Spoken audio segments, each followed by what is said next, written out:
What's going on, brother? Not for sale. What's going on, man? Yeah. Hey. This is Hollywood. I'm going to be leading the show tonight in place of our good brother, MK. MK, if you're listening, can't wait to have you back on the show, brother. We're also missing Too Sick J, Big Slim and Busted, but, you know, we got a core group here. I'm going to pass it to my right. Let them know who's in here. It's me. Ooh. I'm in here. Dang. I feel great. It's been a beautiful week. A lot of trials and tribulations this week, and I'm thankful for them because I know that something big is about to occur. So please keep me prayed up. Something great is about to happen, and I'm sure you guys will see it soon. Well, why don't you share? Like, what happened to you this week, right? Oh man, I just got in a car accident. Yeah, I saw that was a small thing. That's right. You know, Are you okay? I'm feeling great, man. Right. You know, we'll see what the findings are. You know, I got to go to the doctor tomorrow and see what we look like. I won't know for sure. Man. Yeah. Okay. Is it your neck hurt? Yeah, my neck and my back. My neck and my back is He questionable. came in limping today, guys. Oh, man. We'll see. Still sexually active and all that. All right. I don't know how we got there. Let's keep it going. Yeah, I be acting up with MK ain't here, man. West be acting up with it. Let them know who's to the right of you, right? Come on, get together, man. I love it. Got to throw a little humor in there. You know what, man? To my right, the abolitionist Jai Person Lin himself. The abolitionist, you know. Harriet Tubman chose freedom. Just want to point that out. I do too. But man, there's a lot going on. I really experienced some slave stuff. Well, I do a lot, but like for real this time, like my client was 5 minutes late first time for trial trip. This though, the court was handling other cases, so the court was 44 minutes late until we started our case. Okay, this was this week? This is Friday. Okay. And because my client was 5 minutes late, the judge put my client in custody. Oh, wow. For what? For being 5 minutes late when he wasn't even ready to start. It's not like he delayed nothing. We started at 9:44. He told us to be there at 9. My client got there at 9:05. Never been late before. This like overall maybe like our 15th, 16th, 17th court appearance. You know what I'm saying? They never been late. And this is in front of his kids. Now his kids, 11 and 16, they like, what the hell? Y'all just locked my daddy up? And they like, I don't need no faces. Y'all get out. Get out my courtroom. The brothers like, man, what's going on? Hey, I don't need no hissing. Get out my courtroom. Like, this is real, like, going on in my face and all these other people. It's just me and one other black dude in there. And it's like crazy. Like, this is real slave shit going on. I guess the judge has been off the chain a little lately, huh? Hey, man, it start from the top down, you know? Okay. That's the one thing about Trump. Well, but to my right is the big homie, Big West, my little homie, but he still do it real fresh.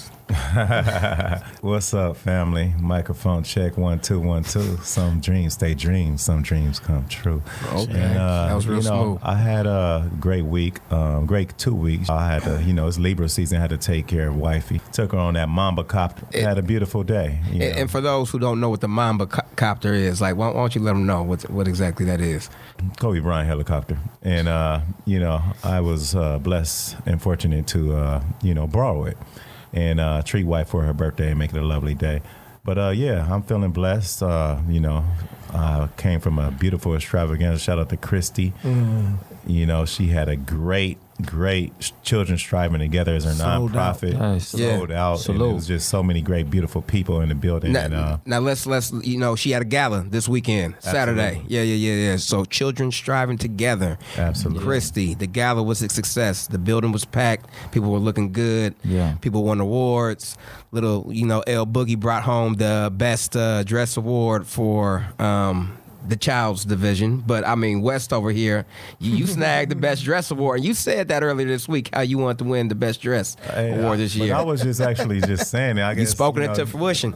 I just speak it into existence. And shout out to L too, which is C-Note daughter, lovely daughter, such a beautiful baby. And we not for sale. That was our first event that we sponsored. For sure, we did. For sure. Exactly. Glad that we could support. We was well represented through me. And to my right, I got the buffest, the toughest, He rocks rough and stuff with his Afro puffs. Hair getting long. Talk to him. Hey, it's Jay Estrada Fitness, peace, love, and health. And you guys are in for another good show. As you can see, the energy is good in here. And we're going to definitely give you guys a treat every single time you guys tune in. I appreciate y'all for tuning in. And I appreciate you guys for just raising your level of thinking every time you guys hear us on the microphone. Let's get this thing going, man. We got a lot of interesting topics. We got a lot of things to talk about. We got a lot of things. First off, Howard homecoming. Yep. Liddy. I gotta say, we got a lot of HU Hampton University representatives in the house, but I mean, Jae, however, did technically go to Howard graduate school, so you could claim that. School. But yeah, I mean, after looking at how lit Howard homecoming was this year, did we go to the right HU, fellas? I mean, definitely. It's 365 days in a year. Okay, and it would be the people. I like them. They cool. They look nice, but I want to see the faces that I'm familiar with. You know, the way that hit, when we get together and it's like you just traveled in time. And for me, 15 years from graduation, which means 19 years from touching down on campus, I'm really looking forward to ours. But party, if we're two outsiders and we like the city and the club, then we probably gonna want to go to DC if we had to choose. But the house party scene, yeah, you want to be in Hampton. For sure. Man, it's Hampton all the way. I mean, I'm sure Howard looks amazing. Shout out to my cousin Theron Lewis. He was a Howard superstar football. Same time I went to Hampton. However, they never beat us. Did you guard him? Yeah, I locked him down. Oh, okay. You know what I'm saying? Big little cousin? Hey. I could only speak the facts. We dominated them. But when it comes to the parties and it comes to the young ladies and the quality. Ooh, quality. You know what I'm saying? Of the consciousness of a young lady. I mean, just the eloquence of a beautiful young lady who is a Hampton woman. It's like no other. You know what I'm saying? Shout out to Howard. However, Hampton. We 40 under 40 in here. It's two of us now. It's two of us. So, I mean, it's going down this year. We'll see you in a couple weeks, baby. Already. Absolutely, man. And it's just a beautiful thing. Quality over quantity. Okay, so real quick question for everybody in the room. Like, who all has been to a Howard homecoming in this room? Yeah, I've been one. Okay, so how does a Howard homecoming compare to a Hampton homecoming? Let's break it down, fellas. Very difficult to say for me due to the spiritual, emotional experience a Hampton homecoming is. Okay. You know what I'm saying? Yeah. From seeing and connecting and having that love and that energy that I can only receive in this space. Right. It's very hard for me to say that. Yeah.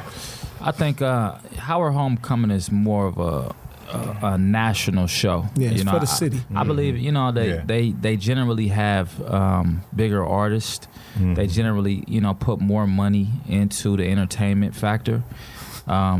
I think, Hampton, like Jai said, man, it's a homecoming for real. It's really love. Yeah. It's really intimate, man. And it's the only reason we're in town. Yeah, exactly. It's big. Exactly. It's big. It's huge, for us that went there and, get a chance to come back and see all the loved ones and see what they did at the school and also impact some of these young people, So it doesn't even compare. Yeah, and it's too many distractions. Like he said, one key word: intimacy.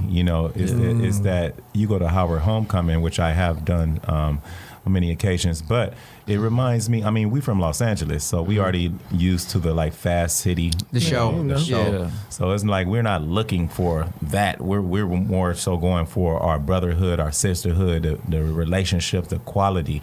Of those relationships. And it's just a great thing because at Howard, it's sometimes people go to Howard homecoming and say, dang, I didn't even get to see you. I didn't even know you was there. So it's kind of like Hampton, you're going to get to see everybody. You're going to be able to chop game. Yeah. You spend time with students, do actually a constructive actual visit. Yeah. You dig? And I got a little excited there, but yeah. But I did want to point out, shout out to Hampton Homecoming. I don't know if other schools are doing this, but hopefully it becomes a standard as we have multiple mentoring opportunities this year, multiple networking in. It's like all the law and public policy people. I got a Eventbrite to come just for Hampton law and public policy people to know each other. Right. So not just the party aspect of it, but the fact that this is a collection of thousands of people. And let's say 10,000 people total come back that average a salary of just $100,000. Now we talking, a $10 million a year, conglomerate.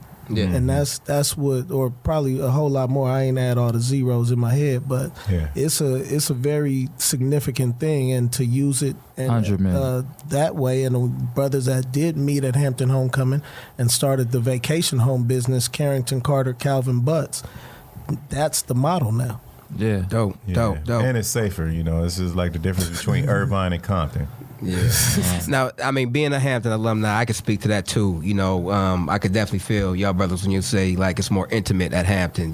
Because I feel like when you go to Howard, like you said, it's the show, the hustle and bustle, traffic. So everybody's there. The city is flooded, and you don't really get to always kind of reconnect and with those intimate relationships like you guys, may have like had in college.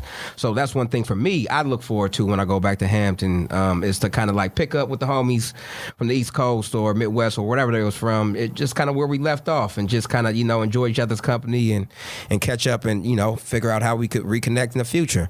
But I mean, speaking of the show and everything at Howard University, Kanye West had his Sunday service. I'm not even sure. Did it happened today, right? Sunday? No, it was Saturday. It was Saturday. Okay, he had a service. Sabbath. Yeah, he had his service, a surprise service performed on the yard at Howard University. Now that was huge. That was huge. What y'all think about that? I don't know, man. I mean, I took a good look, man. I saw about an hour of a full service, which was about an hour and a half, and I was pretty surprised, man, at not just the turnout, not just the music. I truly expect, man, for very talented individuals to get together and the music sound great. The word of God is never perverted in that sense. However, there was a lot of substance, man, to what was being said. I had people testifying to being released from prison. Brother gave a great account of his experience in terms of his transformation. Even listening to Kanye, he said some very powerful things in terms of his individual mindset. And my take on it is very simple, man. Is people are tuning in, looking for a show. Which is why I felt it to be negative prior to even observing it. But after observing it, I was blessed by the information, and I think it's for every individual to understand that if you keep your eyes on God, it should never be a show, period. It should never be observed in that manner, and that's why you have to be very careful with any form of entertainment, whether they desire to praise God or not. When it becomes a show, it's very easy for it to become perverted. So I was actually curious to see what Jason thought about it. He was kind of like, when Jai sent it to us on a group text, he was the first person I thought about. He's usually a great eye when it comes to, things being perverted. What's crazy? I didn't get a chance to actually look at it. But I did make this known, before we actually spoke about it today, is that I do notice that out of all the cultures worldwide, I do notice that our particular culture, we always like to highlight our praise and worship. It's always almost like an entertainment aspect to it, to where we almost just shine a light on it in a certain entertainment way that doesn't necessarily have its own intimate, I would say its connection with what it's truly meant for. It does. I agree with Ray saying how it does seem like more entertainment. But when you go across the world, you don't see that in other cultures. They're not necessarily highlighting the way they praise and worship, and the way we do, almost like it's a showcase. Like, I think that sometimes can get you out of the spirit, you know. And but not to knock anyone's praise and worship, because I do think that however you decide to praise and worship is totally sacred to you. But I feel like sacred is also secret, which is privacy, and I think that everybody has a better outcome when they are experiencing an awakening within their privacy, because there's something powerful that comes with that. No matter what you believe in, no matter what journey you are, there's a lot of people who have phenomenal breakthroughs within their own privacy. That it's really, really hard to experience when you're just doing something for show. Right. Yeah. Now, I mean, when you said like as we do you mean when you say we like black culture? Yeah, I want to say black culture. I want to say just our culture, period, our American culture. Whether it's black or white. I'd agree more so with the American side. But for sure, the American culture is what I particularly mean. But whatever is American, when you think about America, and I want everybody to listen to this, America was built on the backs of black slaves. So whatever was actually created has always been transcended to reach higher peaks using the black face in our country. So that agenda is definitely carried out even more so with black culture. Yeah, and one thing I really loved about what Kanye did and what he's doing in the whole movement, I don't see it as the traditional church praise and dance and worship. I see frequencies, and it's like an intense level of love and just compassion, and everybody just being so selfless and really just taking it to the next level spiritually, in my opinion. Is something that I think that they're looking at, things that they did wrong in their past, and growing from there are things that they've been saved from, from their direct experience, whether that's, Jesus, God, or, their own experience. I think it's important not to get wrapped into the different, religions aspect or the goal, but it's like love is the resolution, at the end of the day. The way we heal is love. Everything comes back to that. So when I see, Kanye and his Mrs. Kim Kardashian, I don't see him as that. I see at what they're doing, what they're saying at that moment. I don't get distracted by their history or their past or not, because if you get caught up in all that, you get caught up in the rapture, and then you lose focus on what's being said at that time. Right. I think everybody deserves the benefit of the doubt if you acting in love, So I love what he's doing, and I hope he keeps it up. It's consistent. And I think you look at the students and the people singing, and everybody just in, the harmony. It was just beautiful to me. So real quick, obviously Kanye's been in the hot seat, for a couple of years. You know what I'm saying? And he had some outbursts, some rants, did some things that necessarily the black culture couldn't get behind. Yeah. But do you think he's actually coming from a genuine place? Because he rubbed a lot of people wrong, when he said slavery was a choice, pro-Trump, wearing the Make America Great Again hat again and everything like that.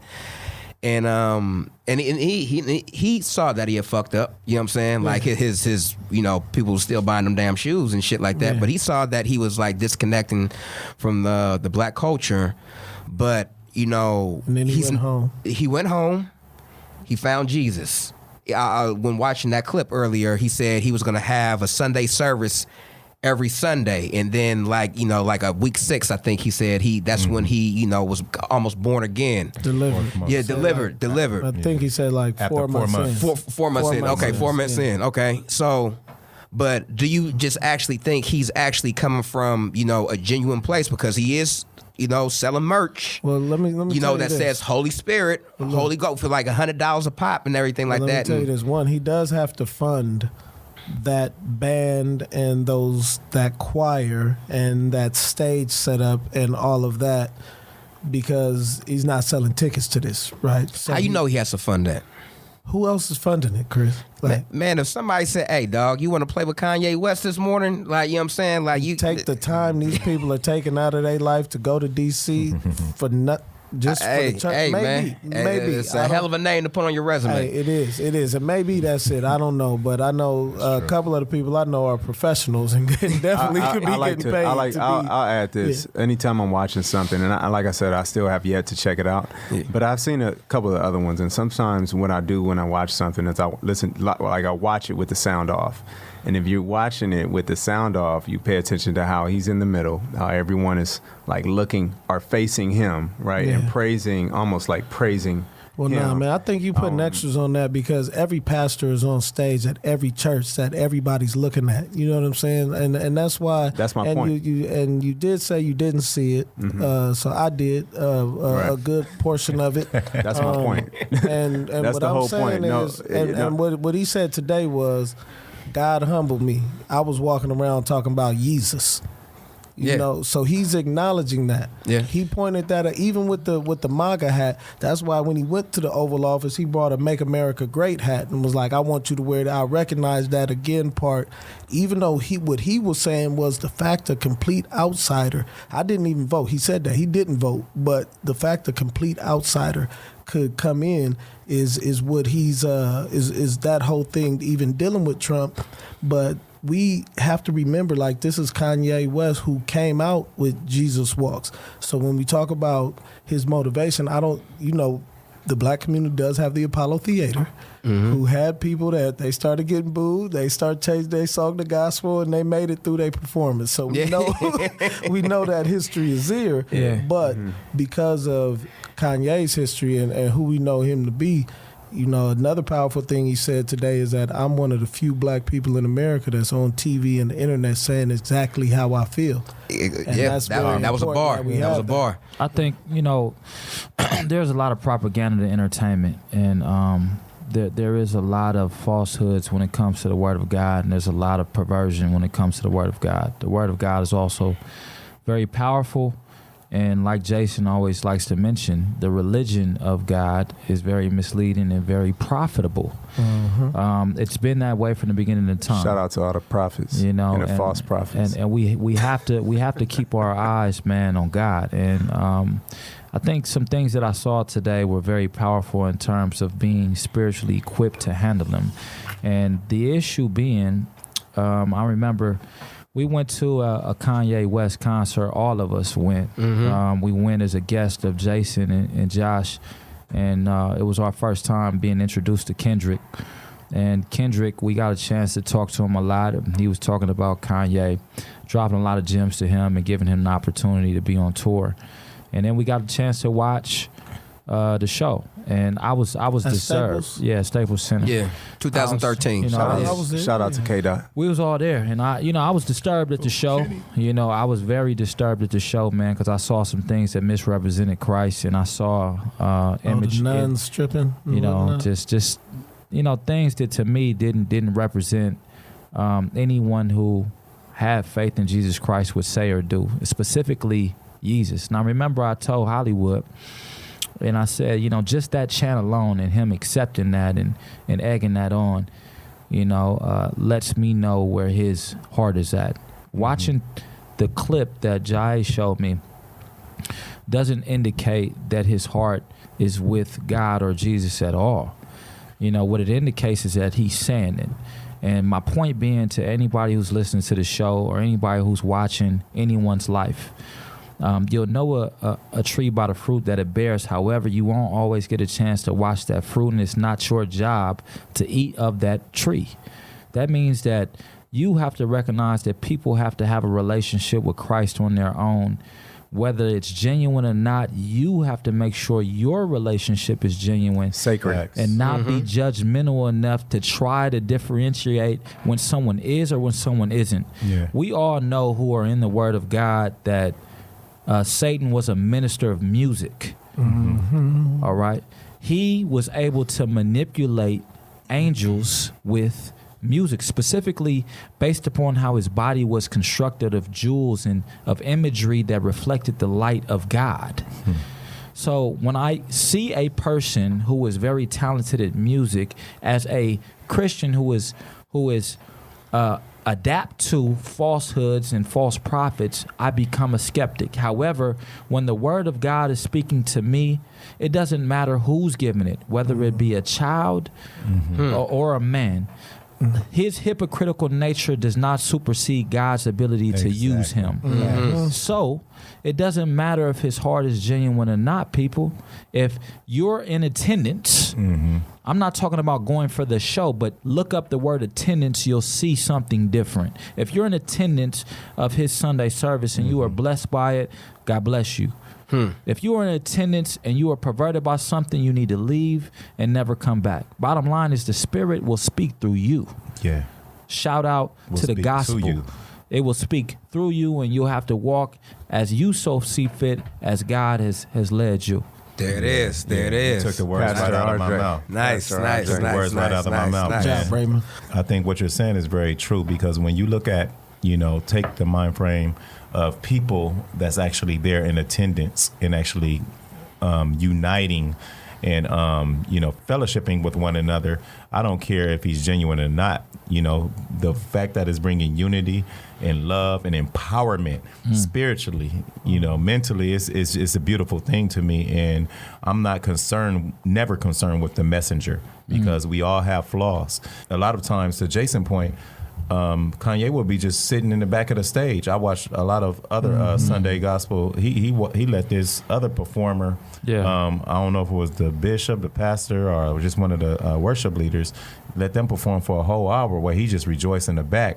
And he's been consistent with the love, where even when he said slavery's a choice, he said, let me go give you a hug, the dude in the back of the TMZ. It was always, so the love part has always been consistent. The love part has been consistent. But the politics haven't. The politics haven't, but they're being acknowledged. And he stepped back from politics too. Yeah, I mean, as he should. And that's the weird part about it, because what I've seen previously to this clip that I seen today was, I saw a clip of his rant a couple weeks ago, and he mentioned the idea of Democrats putting us in slavery and the Republicans freeing us. I thought that was very interesting to be talking about in the context of having a Sunday service. You see, because in the Word of God, things have to be done in decent and in order. Go ahead, Jay. No, I didn't want to cut in too much, but this is a question, and this is important because both of you guys mentioned something that I totally, I'm kind of straddling the fence on. Does it matter who the message is coming from? And a lot of times I say for sure. A lot of times it's a little gray, and the reason why is because someone can actually, especially an artist can put together a great message and then say something just like what you just said, Ray, and just put that little quote in there and slip in their agenda. Yeah. And now that vessel has become somewhat distorted. You're on to something, brother. Yeah, what you're on to is the beginning of time. What you're talking about is the Garden of Eden and Satan coming in the form of a serpent and saying 80% truth. So so let me get to the question is, could it be a curse? Could he also, as many blessings as he's spitting out, can he also be cursing those who are following him?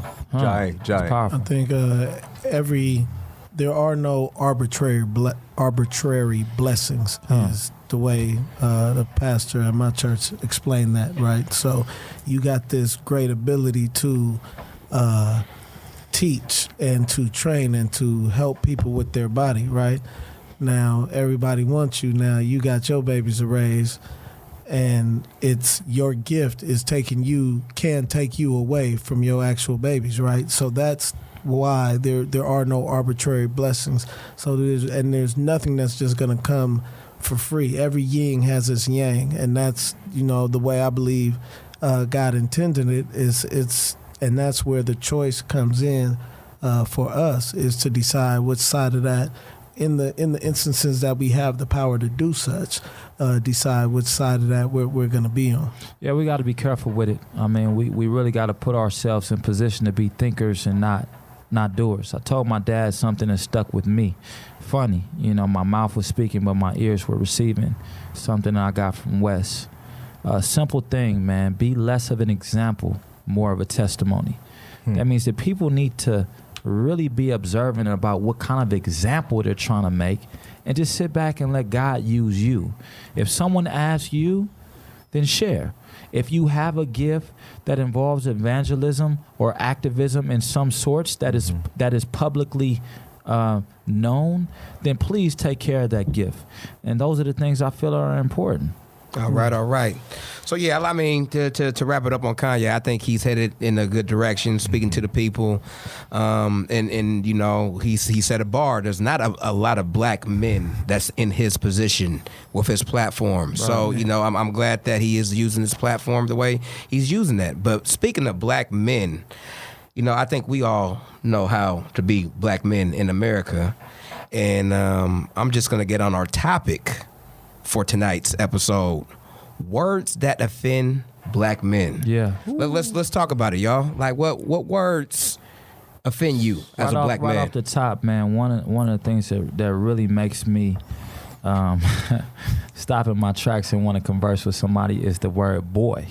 Ooh, yeah. Wow. When someone says boy to me, immediately I'm reminded that I'm a man. No, well, hold on. Now, someone, or is it like a white person that says boy? Because I could say like, hey, what's up, homeboy? Or oh, you crazy boy? Nah, what kind of context are you talking about? I'm talking about a derogatory context. I'm talking about somebody that's purposely trying to demean me. That's, for sure. That is a woman. That is a man. That is a black man. That is a white man. That is any man, any woman. Bottom line is, when I hear the word boy, I am instantaneously reminded of who I am. And I immediately want to discuss with that person why they felt the need to attempt to demean my status as a man. The word boy to me is something that sticks out of my mind. Okay. Jay, won't you speak up? Let us know what offends you being a black man. What word? It's little bitty nigga. Nah, that don't really offend me. But for me, it's more so how you say things, right? Like whenever during slave times, whenever black people really wanted to say some disrespectful shit to white people, they always started with all due respect, sir. Yeah. And that's just, so it's just how things are said. You know, being a little nigga, you gotta penguin looking. Yeah, right. You gotta either engage all the time or let shit roll off your back. You know what I'm saying? Yeah. I remember one time I'm walking out of this club, this young woman I was happy to be out with just heard a nigga in the background, you don't know what to do with that. Just stuff like, am I gonna respond every time? Every time, yeah.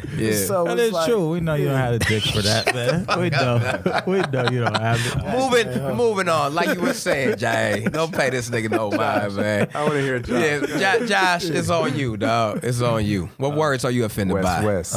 Right now at this stage in my life, you know, I'm just really offended by utterly disrespect. That's the only time you'll see me get out of, you know, character or, you know, have a warranted reply to someone who have disrespected me. You know, I think is something that we really, as black men, as white men, brown skin, I mean, ego. We have to release our ego. You know, and it is really something that I learned to, if you just, you know, just take that out of ego out and just let it go, you know, your life will flow. And bars, you see, but I really think that it's important for us and to always try to understand the hurt and pain a person is going through when they approach you, and to know that everybody has their own internal struggle. That's one thing that has helped me control my emotions and made me have just a little more compassion. It's not that I'm soft. I'm actually just stronger because I can put myself in those vulnerable situations and come out on top, you know, as the person who just wants to push love to the person that's bringing that hate. Okay. And I think that really resolves the issue. But All I'll right. give you one word. It's arrogant. That's my one word. One word, arrogant. Okay. Jason, it's on you. I'm actually not offended by anything anybody does to me, or says to me, I should say. But if you say anything about my family, I really have a short fuse. My kids, my wife, my brother, my mom or dad. So you are offended. Not necessarily if you say anything, but if you do anything that's disrespectful for them. Because I don't really let words affect me that much. I kind of learned when I was younger, just Words directed at you. words directed at me. I've never beat this. I mean, because I've been through what I've been through in life. You know, I've been Been a through. light skinned nigga your whole life. I've been through a lot of situations where it's just it comes down to okay, boys fight to fight, men fight to kill. So I don't think anybody's willing to take it to that extent, and I just leave it at that. I can't let anybody ruffle my feathers, not at all, man. How about you, Chris? Sino. How about me? Well, yeah, I mean, I'll tell you what. It's not that I'm totally offended, and I'm really saddened. Like my brother Too Sick isn't here because we actually had conversations about this particular, word with others when they use it to us, and it's as simple as bro. You know what I'm saying? Like, so you ever like notice like certain times when a white person talk, it takes a little bro, like they put a little more, enunciation on that bro when they're, when it's dedicated to you. But I'll give you a prime example though. You know what I'm saying? I'm in Wells Fargo. That's the bank I choose to bank with. Also got to credit you. You don't get on me, Jason. But anyway, started delivering that slave money up north. And that credit union yeah, is black owned. but I do bank at Wells Fargo too, and I was in line, and there was a white gentleman in front of me, and went to the teller. Hey, hello, how you doing, sir? Good morning. Okay, glad I could help you. So when I came up, the guy said, "Hey, what's going on, bro?" You know what I'm saying? And it's just like, damn, why can't I get hit with the "How you doing, sir?" You know what I'm saying? Like, why didn't I get that professionalism like this white man just got? Why did you ultimately assume when I rolled up it was bro time? It's casual. You know what I'm saying? And it's just like, But was the man older than you? And what was the age dynamic? He was a little younger, and and that's the thing. Like I could see, like he was just trying to relate to me, because that's what it is. Like 9 times out of 10, they're just trying to relate. But sometimes I don't want you to try to relate to me. I want you to treat me like a professional person. Like I want to be taken seriously. I want to talk to you and enunciate and ask how your day is going and everything too. And I want you to give me that same respect. But I sometimes just, and that's just one example. But I sometimes I get like, a little ruffled with just how bro is used to me, 'cause like I said, like, sometimes when my white colleagues or whatever, they'll, hey, bro, oh, anytime, bro. And it's just kind of like, why are you putting the extras on all that? You know what I mean? Like, now I have a question on that. Do you feel like it's because, the reason why we are hypersensitive to certain words is because the way that we've seen those situations play out, when those words are used? And this is an example. If you have, a cat and a dog is chasing it, the cat is going to genetically start to run faster and faster, and their kittens will start to run faster because they have to have cat-like reflexes because they're being hunted by or being chased by other animals, right? Yeah. Now, not to call us animals, but we are part of the animal kingdom, being mammals. Now, what? Being humans, we're humans. Me, baby, we ain't nothing but mammals. So man, we all niggas loud too. Yeah, you ain't watch like that. Hey, so being that we are necessarily, sometimes we've been hunted, we've been chased, we've been ran out of situations. We've been, our lives been put in danger by certain situations, right? By maybe what maybe sound like a bark to a cat could be a boy or a nigga or nigger to us black people. You're right, Jason. Like we're talking about the psychological effect of oppression. Yes, it is very true, man. These words have a direct correlation to our past. For sure. And how we learn to deal with people and to deal with circumstances. You know, slavery itself elevated us mentally in terms of how to stay away from potentially dangerous situations. Right. I believe that, you know, having a culture, you know, that was enslaved for so long. I mean, there's no doubts about it that we're very sensitive to anything that could possibly put us in bondage, which is, you know, not to take it back, but, you know, goes back to the whole idea of how religions are used against us to put us in check. You know, it is a universal language that we know makes people somewhat submissive to individuals, you know, to authorities. And when it's used the wrong way, it is used to hold people in bondage and captive. They did have a slave Bible. Yes, they did. Read these. And the words were also a curse. But go ahead. Yeah. We'll touch on that later, Jason. I'll give you a nice Bible study later on and teach you all you need to know. Well, look, I did want to point out, because it's very interesting to me, what many people call the N-word. I do believe there's a difference between nigger and nigger. Mm-hmm. Yes, but I had an experience in Virginia. I got a biracial cousin, and he messed with his family hard. We always there all the time. But outside of his family, he don't really deal with many other black people. He's like, you know, got a pit bull and a big truck and a lot of guns. He's a redneck to a certain degree, right? I hung out with him and his friends, and I went over this house, and it had like Confederate flag figurines in there. And, Oh shit! But what was tripping me out, it was maybe like one other biracial dude, but all throughout you could be like, "Oh, my nigga," and they was just saying it. And before that, I had the thought, like, I know white people got to say this when they together, because they bought so much hip hop and they heard this word so much. Yeah. It's got to be part of it. But at the same time, I did not feel any racism coming off of these people, right? Yeah. Even though they was using this term. But I had to ask them about that and the Confederate flag figurines. And the one dude who was like the leader, rest in peace, from what I've heard, his name was Uncle Joe. He said, you know, the racism thing, you know, we're past that. We were wrong. Everybody's who they are. You know, we like what we like, so we ain't about to just try and be like you. But the racism part is we off that. But fuck them Yankees.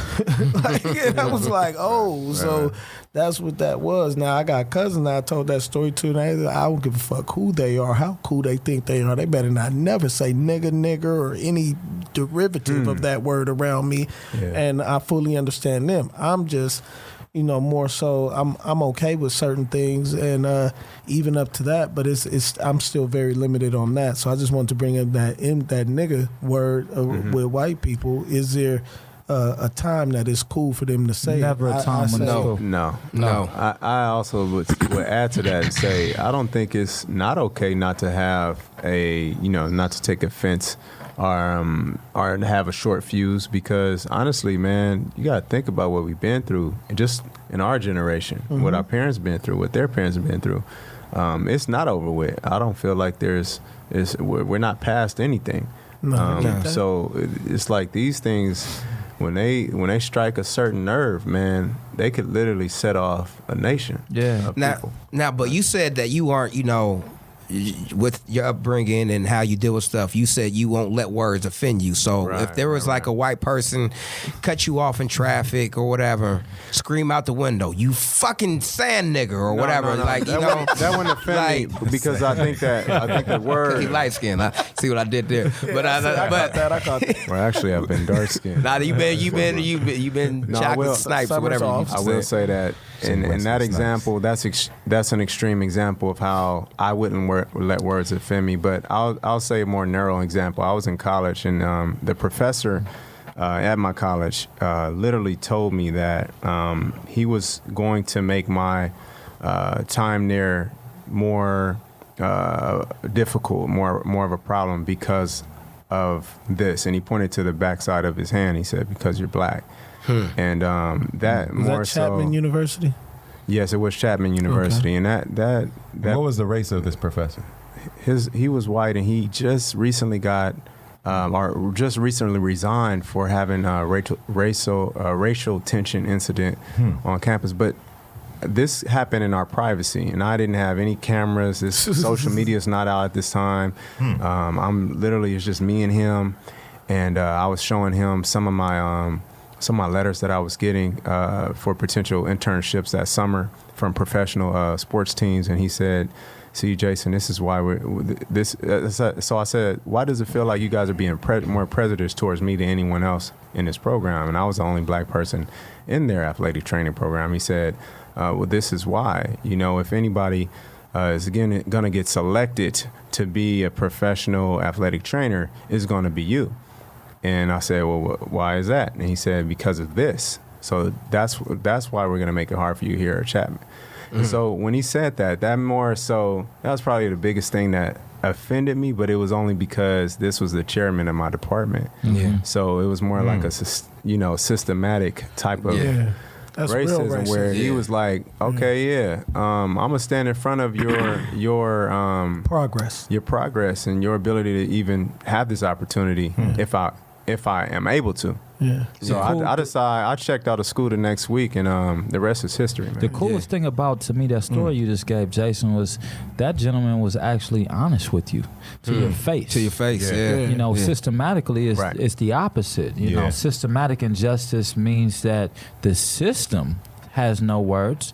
It just acts as though exactly what your chairman said. What he said, yeah. You know, and that's what we're all up against, you know, as black men in this culture. And I think that you can look at it a variety of different ways, but I'm a firm believer that you don't need to be influenced by any outside entities to know that you're being discriminated against. Expect it.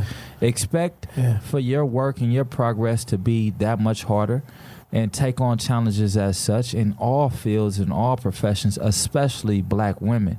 Even though we are a group of black men up here, truly understand, we've talked about this before on this podcast, the struggles that black women are going through to rise through the ranks. And I think, you know, it really shines a light on something that is important to me, which is to develop skills that you can own on your own, as far as having your own business. Not just talking about entrepreneurship. That's school business in terms of how they're directing people. I'm talking about owning your own shit. I'm not talking about having to steal a skill and utilize it for yourself. I'm talking about owning your own skill set and selling it for a nominal rate. And shout out to that guy who actually told me that. I won't mention his name. It's not even worth it. But I will say he drove me to be the person who I am today. And Put that chip on your shoulder. Oh, yeah. I think we all need that chip on our shoulder. And as a competitive individual, I was willing to do whatever it took to prove them wrong. Yeah. And I think I've done a good job at that. Absolutely. You've done a great job. Absolutely. We just didn't have those experiences in college. Yeah. Shout out HU, Hampton University. But real quick, They helped us because of this. I mean, here's the thing. You know what I'm saying? Like, I listened to you saying, like, you know, you don't always aren't always offended. I mean, with me, it really depends on the day, dog. It really depends on the day. It could be a day where I could be like, you know what, I could let that slide, and let them look ignorant. But then it could be a day like, you know what, I got time and I ain't went off in a minute, and this I'm gonna make this one good. And like I'm okay. gonna I'm gonna make this one count. Right. And I, like, you know what I'm saying. So it really depends. Another word I want to touch on. You know what I'm saying, and this doesn't really have to kind of deal with too much. Race. The word bitch. Yeah. Another man calling you a bitch. Yeah. You know what I'm saying? Like, that's a sensitive word. Very I mean, like, me personally, you know what I'm saying? I've known y'all for years. I would never call y'all a bitch unless I was ready to go to blows.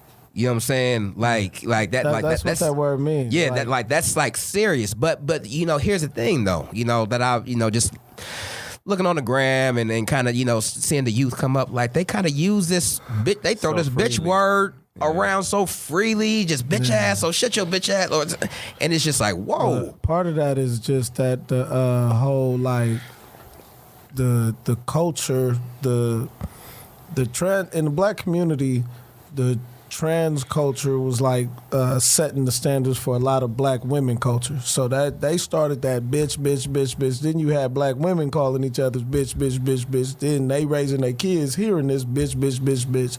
And now bitch ain't really the problem that it was. And it got way easier on the ears for us just because of Death Row Records and NWA. I remember going to the East Coast, they ears didn't hear that word as much as our ears had heard that word. Yeah. And I was rapping Corrupt verse from Explosive. Yeah. And people was just appalled at the gratuitous use of the word bitch. So that West Coast niggas didn't have no home training or something like that. And that's, so I think it's just now they've heard the term so much, it's watered down for the youth. But in our generation, it's definitely fighting words. Now, and when you say it to about a woman in our life, to me, that's worse than saying it to me. How y'all feel? In '93, I would say Latifah did come out with "Who You Calling a Bitch."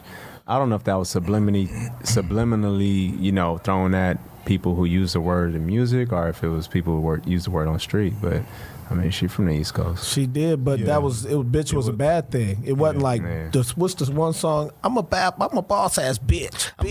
Boss ass. I'm a bad bitch. Like that. I mean, that's what a lot of. It wasn't positive. What Latifah was saying, like, don't call me that shit. Yeah, now they saying, I am that. Yeah. That's what a lot of women are trying to, identify. Young women now, me, like are trying to, like identify them as a bad bitch. But go ahead, Wes. What were you saying? No, I was just saying when Latifah particularly did that, that was in reply to, that Chronic album pretty much. Bitches ain't shit but hoes and tricks. You know what I mean? And it's really something she just, felt she had to say for the nation itself, and that's the woman.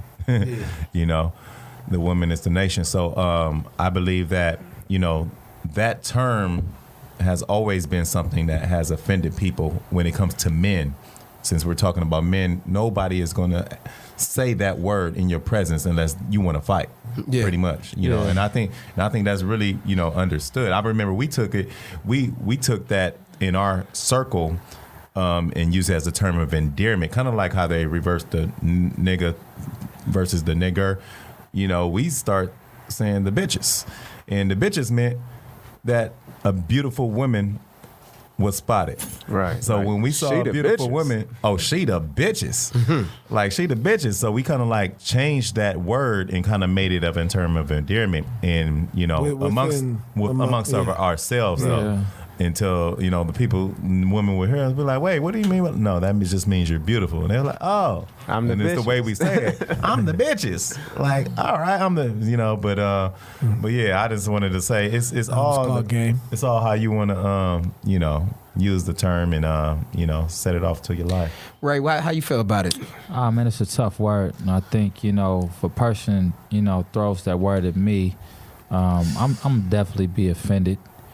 When it comes to a woman, I'm very offended when it's used to describe any woman. Generally I try to describe every woman as a young lady that's older and younger. I consider them a young lady, and I think it's a term that fits. But I think, the word, man, is a simple misuse of vocabulary, even in myself. One of the things that stood out to me about this podcast, the first couple episodes, is my mom, kept mentioning my language. And I would laugh about it at first, but then I listened, and, I was kind of disappointed in myself because, being able to articulate things and having a vocabulary that I have is no reason why I shouldn't be able to describe something. Not saying that cursing is a bad thing, because I still do it, but I do it to emphasize times when I don't want to use my vocabulary.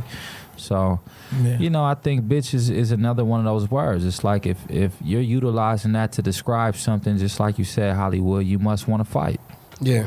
So going back to what Jason said, is it one of those words that we're being ultra sensitive about? Have we been kind of programmed? Because a bitch is a female dog. Right. Okay. It has a description. Yeah. And that's who. Let's understand that, and that's why the term, even as bitch, got different terms, right? Because some female dogs is like the most ferocious. So you saying it about like a bulldog attorney, like, man, she's a real bitch. It's still not positive, but it's not as degrading as it is as descriptive of like a bulldog type situation. You ain't never heard the word bitch associated with no wife. You ain't never heard the word bitch associated with no queen. You ain't never heard the word bitch associated with no intellectual woman. You ain't never heard no bitch associated with nothing positive except for what these young ladies want you to believe is positive about this hot girl summer Never shit. heard Lauryn Hill referred to as a bitch. Well, hold on. I don't know. I might be showing my Besides age in the Tupac. room, Besides but I don't know if y'all remember Apache, the rap cat, his song saying, "I need a gangster bitch." I mean, I think that was pretty positive, right? Yeah, that's terrible. You know, Sound- hit his drugs from the feds, and bailed him out, and just Hey, look. And the next generation made her a The trap women queen. of high intellect, though, I think was Ray was talking about Yeah, as he I mean, described listen, a wife. man, You know what? I would say this, man. I would just put a cherry on top. Look, if you consider yourself a bad bitch or a boss ass bitch or a boss bitch, whatever you want to say to uplift yourself is totally up to you. I don't necessarily hear words the way I used to. I like to pay attention to the symbolic frequency of what someone's how someone's moving and the actions followed up by it. But I think that what Ray was saying earlier, your actions are going to distinguish you from everything else. Yeah, I don't that's care. true. Yeah, okay, call me a nigga, but if I'm acting like a nigga, I deserve to be associated as, somebody who would consider me being like a nigga at that particular time. Or if I'm acting, I'm on best behavior, I'm doing a great job, then yeah, I would say I'm on my Strata fitness tip. You know what I'm saying? It's just a matter of whatever makes you feel good. The two are synonymous with you. Yeah, when you walk in the door, bottom line, even in the corporate world, even as an attorney, even as a superior technology expert, even as a producer behind the scenes, bottom line, it is very important for you to know. World, please hear me if you haven't known this. When I walk in, I'm an intellect, but I'm also a nigga. Don't get it twisted. That word has a meaning. Right. You know what I'm saying? And I'm both at the same time. Right. So if you try me, I'm probably going to turn into a nigga. However, spirit is genuine, naturally joyful. I'm still an intellect. Is it okay to be a nigga? Absolutely. There is 100% of time to be a nigga, and that word to me. What would your mom say if you said that? Never ignorant. She would be Absolutely. extremely proud about my decision. Because to me, when I turn into a nigga, when I become diminished in terms of my intellect, it's time for action. So if you were to see me in nigga mode, most likely it's on the basis of a response that requires that. Okay. So taking from this podcast, what's up, fellas? Are we still going to let words offend us as black men? Are we past that? No, we definitely have to watch the way we respond to disrespect. Like the way I wanted to respond to that judge. Yeah. What would that have gotten me? Like niggas, if it made it on Instagram that I was cussing out a judge, niggas be like, "Oh, he was real," but that's it. Nigga, Yeah. I'd have been in jail too, and that's just would have been that. Same would have been for me had I went at that guy's neck who tried to pull that punk move at Chapman University. Right. Yeah. For sure, but I would say give it a Wes to take us out on this. Take us home, Wes. The Busted Minute. Busted, wherever you at, man. We love you, boy. Shout out to Busted. I'ma just say it like this, man. If your pride is bigger than your heart and your ego is bigger than your head, you got two choices. You can grow up or you blow up. And it's simple as that. I've learned from overreacting. I learned from putting, myself as well as others in danger because of how I reacted. And that's a lesson that I've learned from. And it brought me to a space where I can think like this intellectually today and kind of, move in that and put that guard up and say, nah, not this time. But, we're all human at the end of the day as well. So, let's all just grow and just remember what I said. All right. Straight up. Straight up. Facts.